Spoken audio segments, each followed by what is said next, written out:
Subscribe करिए हमारे channel target UP TET CTET को और बेल आइकन को दबाइए। हेलो फ्रेंड्स, मैं रेनू स्वागत करती हूँ आप सभी भावी अध्यापक एवं अध्यापिकाओं का आपके अपने channel target UP TET CTET में। दोस्तों, आज की इस वीडियो में हम पढ़ने वाले हैं श्रवण बाधित बालकों के विषय में। दोस्तों, श्रवण बाधित का मतलब होता है ऐसे बच्चे जो बिल्कुल सुन नहीं पाते हैं या फिर ऐसे बच्चे जो बहुत तेज बोलने पर थोड़ा बहुत सुन लेते हैं। क्योंकि आप सभी को पता है कि हम किसी भी क्रिया का प्रतिक्रिया तभी दे पाते हैं, यानी कि क्लास में टीचर कोई भी चीज पढ़ा रहे हैं बच्चों को और बच्चों से कोई क्वेश्चन पूछ रहे हैं, तो उसके लिए जब बच्चे सही से उस क्वेश्चन को सुनेंगे तभी तो उसका आंसर सही से दे पाएंगे। तो बहुत जरूरी है कि जो बच्चों का श्रवण कौशल हो वो बहुत अच्छा होना चाहिए। लेकिन यहाँ पर हम क्या पढ़ रहे हैं, श्रवण बाधित बालक, उन बालकों के विषय में जिन बालकों को सुनने में दिक्कत होती है। जब वो सही से सुन नहीं पाते हैं तो टीचर से कहते हैं कि सर एक बार और क्वेश्चन रिपीट कर दीजिए क्योंकि मुझे सुनाई नहीं दिया। फिर वो कई बार कहते हैं, तो दोस्तों इससे टीचर भी जान जाते हैं कि इस बच्चे को सुनने में क्या है, दिक्कत है और इसका चिकित्सकीय परीक्षण कराना चाहिए। तो दोस्तों यहाँ पर आप देखिए क्या बातें लिखी गई हैं श्रवण बाधित बालकों के लिए। श्रवण बाधित बालक वे बालक कहे जाते हैं जिनकी सुनने की क्षमता नष्ट हो जाती है, जिनकी सुनने की क्षमता नष्ट हो जाती है। उन्हें बोलने तथा समझने में परेशानियों का सामना करना पड़ता है। जब वो बोल नहीं पाते हैं, यानी कि जब वो सही से सुन नहीं पाते हैं तो उसका जवाब भी सही से नहीं दे पाते। अगर उनसे कोई भी क्वेश्चन पूछता है जब वो सुन ही नहीं पाएंगे तो उसका आंसर भी सही से नहीं दे पाएंगे। इस वजह से उन्हें परेशानियों का सामना करना पड़ता है। सभी बालकों की श्रवण क्षमता समान नहीं होती है। जिन बालकों के सुनने की क्षमता बिल्कुल नहीं होती है वे अन्य बालकों की अपेक्षा गंभीर रूप से कठिनाइयों का सामना करते हैं। श्रवण बाधित या श्रवण दोष युक्त बालकों को श्रव्य प्रशिक्षण तथा श्रव्य यंत्र की विशेष रूप से आवश्यकता होती है, यानी कि श्रवण प्रशिक्षण और श्रवण यंत्र की विशेष रूप से ऐसे बच्चों को आवश्यकता होती है। और ऐसे बच्चों को टीचर किस प्रकार से पढ़ाएं, कैसे इनकी पहचान करें, ये सभी बातें हम चलिए आगे अब देखते हैं। दोस्तों यहाँ पर देखिए, सबसे पहले श्रवण बाधित जो बच्चे होते हैं इनका वर्गीकरण किया गया है 4 भागों में, और ये किस डेसिबल से लेकर के किस डेसिबल तक की आवाज को सुन लेते हैं आसानी से, इन्हीं के आधार पर इन्हें हमने 4 कैटेगरी में डिवाइड किया है। तो पहला है कम बाधित बच्चे, यानी कि ऐसे बच्चे जिन्हें कुछ ना कुछ थोड़ा बहुत सुनाई देता है। तो ऐसे बच्चे यहाँ पर आप देखिए 35 से लेकर के 51 डेसिबल तक की ध्वनि सुन लेते हैं। फिर मंद बाधित बच्चे 55 से लेकर 69 डेसिबल तक की आवाज सुन लेते हैं। फिर है गंभीर बाधित बच्चे, गंभीर बाधित बच्चे 70 से लेकर के 89 डेसिबल यानी कि 70 से 89 डेसिबल तक की ध्वनि को सुन लेते हैं। और जो पूर्ण या गहन बाधित बच्चे होते हैं वे 90 से 100 डेसिबल तक भी नहीं सुन पाते हैं, यानी कि ये बिल्कुल ही क्या होते हैं, एकदम बिल्कुल इनको कोई भी चीज सुनाई ही नहीं देती है, यानी कि ये श्रवण बाधित बच्चे ही होते हैं, बहुत ही पूर्ण रूप से श्रवण बाधित होते हैं। तो इस तरीके से एग्जाम में पूछता है कि 70 से लेकर के 89 डेसिबल तक के बच्चे किस प्रकार के श्रवण बाधित बालकों में आते हैं, तो गंभीर बाधित बालकों के बच्चे में आते हैं। इस तरीके से भी पूछेगा। तो ये जो डेसिबल दिया हुआ है इसको आप जरूर याद रखिएगा, बहुत ही महत्वपूर्ण है क्योंकि इससे एग्जाम में क्वेश्चन बनता है। दोस्तों श्रवण बाधित बालकों की विशेषताएं क्या क्या होती हैं। श्रवण बाधित बालकों का मानसिक विकास सामान्य बालकों के समान ही होता है। श्रवण बाधित जो बालक होते हैं उनका मानसिक विकास सामान्य बालकों के समान ही होता है। ऐसे बालकों में पारस्परिक संप्रेषण की समस्या होती है, अतः शाब्दिक अंतःक्रिया नहीं होती है।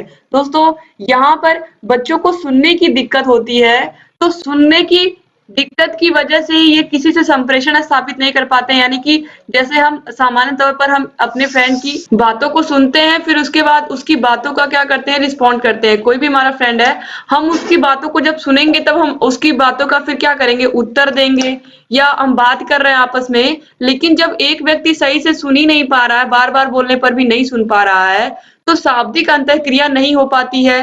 जब इंसान सुन नहीं पाएगा तो सही से सुन करके जवाब भी नहीं दे पाएगा। इस तरीके से ये बच्चे संप्रेषण की क्रिया करने में क्या होते हैं, असमर्थ होते हैं। तीसरा है ऐसे बालकों में इच्छाएं बड़ी प्रबल होती हैं कि उन्हें सामाजिक मान्यता मिले और सामाजिक अंतःक्रिया भी हो।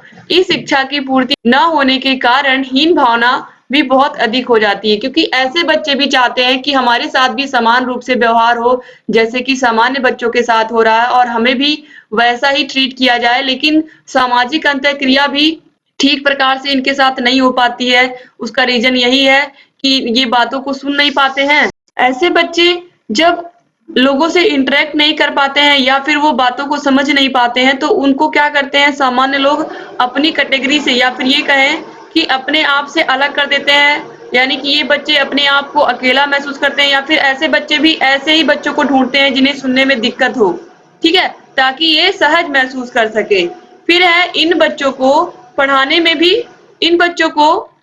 में भी कठिनाई होती है, क्योंकि इनमें भाषा का सही विकास नहीं हो पाता है। इन बच्चों को जो टीचर पढ़ाते हैं, पढ़ाने में भी कठिनाई होती है, क्योंकि भाषा का सही से विकास नहीं हो पाता है। जब ये भाषा को सही से सुन ही नहीं पाएँगे, तो कैसे वो सही से बोलेंगे? सही से बोल भी नहीं पाएँगे। तो सही से बोल भी नहीं पाते हैं, यानी कि आपको पता है भाषा के जो कौशल होते हैं, सुनना, बोलना, पढ़ना, लिखना, इसमें सुनने और बोलने में ये बच्चे असमर्थ होते हैं। तो भाषा के विकास के लिए चारों जो कौशल हैं, चारों पर विशेष रूप से ध्यान देना चाहिए। लेकिन 2 कौशल कहीं न कहीं 2 कौशल से ये बच्चे चूक जाते हैं, जिसकी वजह से इनकी भाषा का विकास नहीं हो पाता है। फिर है श्रवण बाधित बालकों का भाषा सीखने और बोलने के कौशल पर गंभीर प्रभाव पड़ता है। जैसा कि मैंने अभी आपको बताया कि सुनना और बोलना इन बच्चों का कहीं न कहीं इन बच्चों के श्रवण बाधित होने के कारण ही ये दोनों कौशल इनका विकास सही से नहीं हो पाता है, जिसके कारण इनके कौशल पर बोलने के कौशल पर गंभीर रूप से प्रभाव पड़ता है। फिर है श्रवण बाधित बालकों की पहचान। तो श्रवण बाधित बालकों की पहचान आप किस प्रकार से कर सकते हैं? श्रवण बाधित बच्चे होठों की गतिविधि और उसके हाव-भाव पर ध्यान देते हैं। टीचर कौन-सा शब्द बोल रहे हैं, वो पकड़ने की कोशिश करते हैं उनके होठों की आकृति के आधार पर। इसके अलावा शिक्षक से प्रश्नों को बार-बार दोहराने को कहते हैं, अधिक जोर-जोर से बोलते हैं, व्यवहार में एकाग्रता एवं निरंतरता नहीं होती है इनके। इसके अलावा बिना जानकारी के भी वार्ता के बीच में निरर्थक बोल पड़ते हैं, क्योंकि इन्हें पता नहीं होता है कब बोलना है, क्योंकि ये सुन ही नहीं पाते हैं, तो निरर्थक रूप से भी बोल उठते हैं। शाब्दिक निर्देशनों को समझने में और अनुकरण करने में कठिनाई होती है। चिकित्सकीय परीक्षण से भी इन बालकों की पहचान की जाती है, यानी कि हम डॉक्टर को दिखा करके इनका परीक्षण करा करके भी इन बालकों की पहचान हम कर सकते हैं। इसके बाद अब श्रवण बाधित बालकों की शिक्षा किस प्रकार से हो? तो श्रवण बाधित बालक जो होते हैं, इनको पढ़ाते समय होठों से पढ़ने के साथ-साथ हाथ से भी संकेत दिए जाते हैं, यानी कि सांकेतिक भाषा से भी पढ़ाया जाता है। याद रखिएगा कि हाथों से भी टीचर संकेत करके बताते हैं बच्चों को कि कौन-सा शब्द है और क्या चीज़, कौन-सा वाक्य हम बोल रहे हैं। दूसरा है श्रवण बाधित बालकों को वस्तुओं को स्पर्श कराकर समझाने का प्रयास किया जाता है। तीसरा है श्रवण बाधित बालकों को सहायक सामग्री के माध्यम से पढ़ाया जाता है, यानी कि सहायक सामग्री में आप देखिए आकृतियां, चित्र, संकेत, शब्द, मॉडल, मानचित्र आदि का प्रयोग करके इन बच्चों को पढ़ाया जाता है। फिर है चौथा, वर्तमान समय में श्रवण बाधित बालकों के शिक्षण के लिए कंप्यूटर का प्रयोग किया जा रहा है। तो इस तरीके से कंप्यूटर का प्रयोग करके इन बच्चों को पढ़ाया जा रहा है। अब यहाँ पर कुछ क्वेश्चन दिए हुए हैं दोस्तों, इन क्वेश्चन को आप ध्यान से देखिएगा।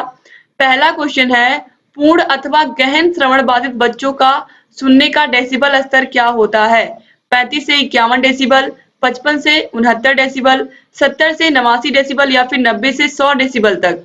तो पूर्ण अथवा गहन, आप देखिए यहाँ पर मैंने भी आपको बताया है, पूर्ण अथवा गहन बाधित बच्चे 90 से लेकर के 100 डेसिबल तक की ध्वनि को सुन सकते हैं। तो यहाँ पर आप देखिए कौन सा राइट आंसर होगा?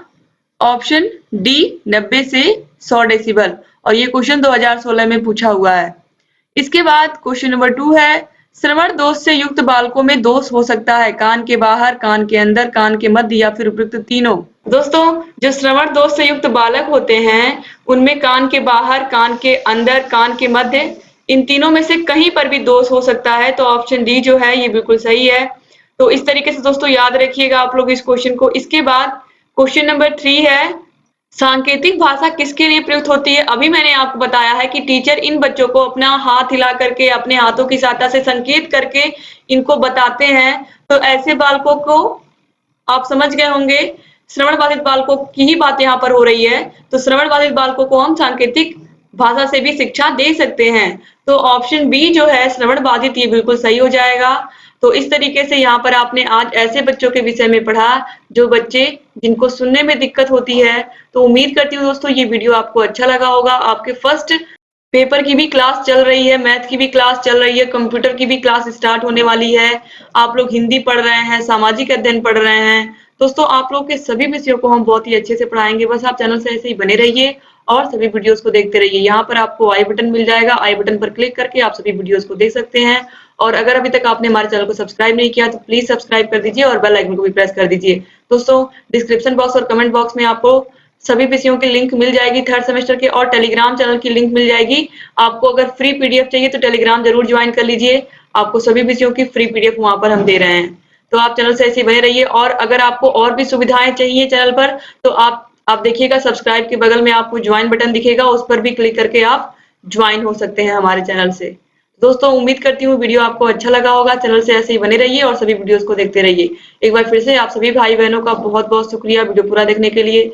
दोस्तों मिलते हैं नेक्स्ट वीडियो में, तब तक अपना ख्याल रखिएगा, अपने परिवार का ख्याल रखिएगा और ऐसे ही हमारे चैनल से बने रहिए।